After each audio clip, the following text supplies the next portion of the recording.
Goeienaand, good evening, fellow South Africans and citizens of the world. Now, there's something horribly wrong going on around the world, whether you be in Japan, Australia, South Africa, America, somewhere in Europe or South America. It doesn't matter. You can just pick basically just about any country except for Russia. And what is happening in these countries around the world, which is so wrong, is that governments, their local governments, are actually incentivizing people to have the jab, the vaccine. And if they don't have the jab, then they've got to face certain restrictions, read punishment, because they didn't do what an organization that has absolutely nothing to do with your government you elected has put down on you. This is not democracy. This is autocracy from a higher group of people, like the World Health Organization, the CDC in America, who are making or imposing their will on countries around the world. And I'll just give you an example of what's happening in America. While many Americans might not have realized it, the CDC has officially discouraged Americans from traveling until now. As more countries prepare to start using vaccine passports, airports have already been demanding proof of negative COVID status since last summer. The CDC says vaccinated Americans will not need a COVID test to travel anywhere, including another country.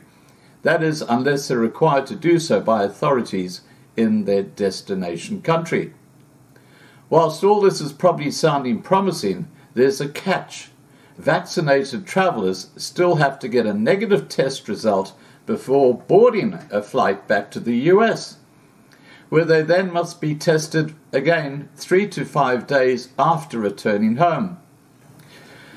This could create the potential for an explosion of false positives, as some have linked to over-magnification on PCR tests used to detect the virus.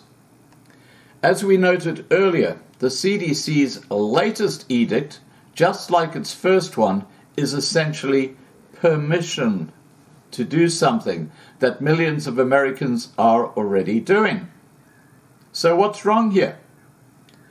Did the CDC not get the memo that states we are reopening in America already? The answer can be found in a recent interview featuring Dr. Liana Wen, a former head of Planned Parenthood who served as a medical expert on CNN.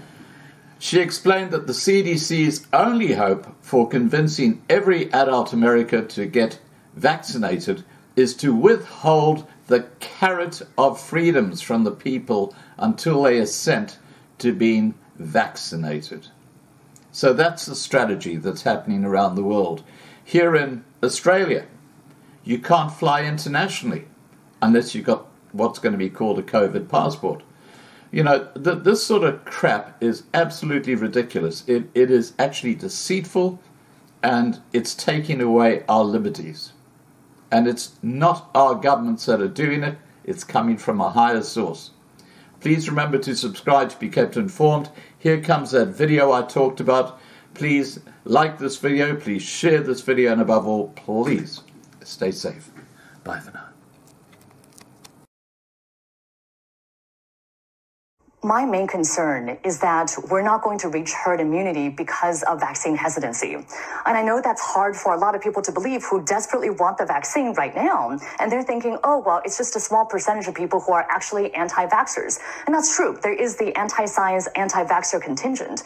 But I think that there are many more people, millions of people, who, for whatever reason, have concerns about the vaccine, who just don't know what's in it for them.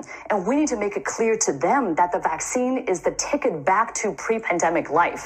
And the window to do that is really narrowing. I mean, you were mentioning, Chris, about how all these states are reopening. They're reopening at 100%. And we have a very narrow window to tie reopening policy to vaccination status. Because otherwise, if everything is reopened, then what's the carrot going to be?